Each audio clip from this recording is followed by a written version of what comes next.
ওই বেটা আমার নাম জ্যাকেট এসে কইতিকা বেটা মাঠে তো নাম তো আমি বেটা জ্যাকেট পইরা বেটা। তুই বেটা মাঠে যখন জ্যাকেট পরে খেলতি তখন আমি আমার নিজেরই অবসর ঘোষণা করে দিছি। মামু আপনি তো জানতেন আমি আগে কি দানবা ছিলাম।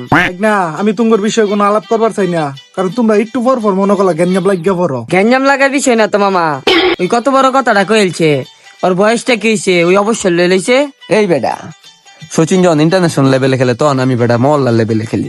তুই আমার কথা জিজ্ঞাসা সাগর কেডা, তুই তো তখন বেটা শিশু বাচ্চা।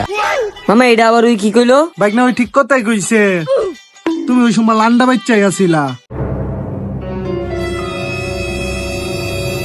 মামা ওর সাথে আপনার অভিনয় দিতে হইব, আপনি বিষয়টা হালকা ভাবে নিতে শুন। আমি কিন্তু jacket leave the last of dawn in my missing city.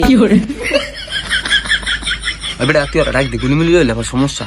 রাখতে বাইক না তুমি কিন্তু বিষয়টা উল্টা ভাবে নিতেছ। আয়ো এদিকে আয়ো, রাগ করো না।